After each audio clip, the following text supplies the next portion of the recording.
Hi. Our next guest is Harry Dent. You know, if you watch this program regularly, there he is. You've heard him say it.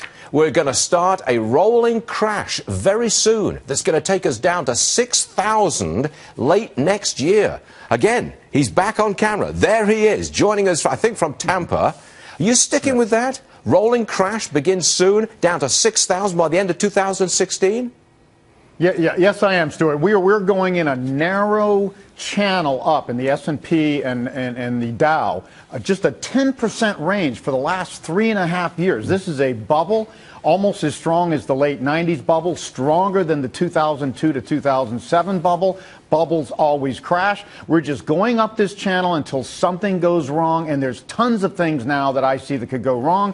The Greek exit, the fracking bubble is over. Oil will not go over $80 in the next 10 years, and we've been predicting this for a long time. It will probably go as low as 10 in the next several years. The frackers are dead. Major energy companies in trouble. There's a lot of debt there, a lot of jobs.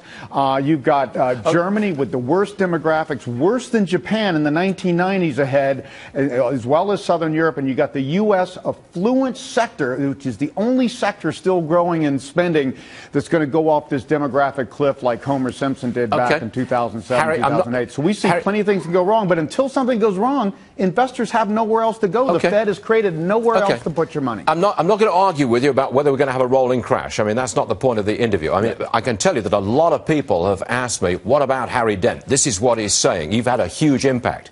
The real question to me, though, is, let's suppose you're right. Let's suppose that we're going to roll on down there. Where do I put my money?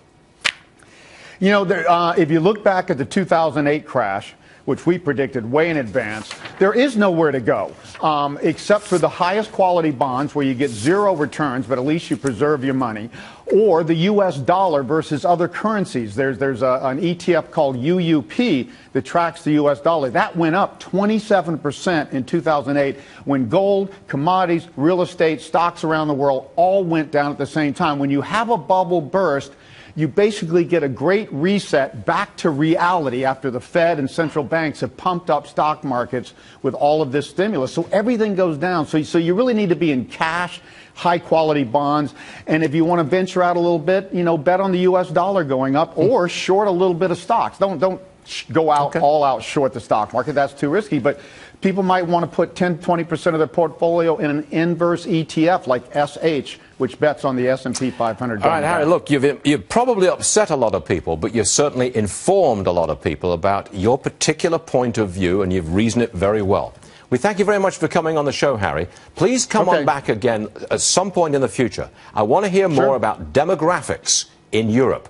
I know a thing or two about that, and I'm with you on this. I think it's the foremost challenge of Western societies in the future. Come on back and let's talk about it. Harry Dent, everybody. Thank you very much, Harry.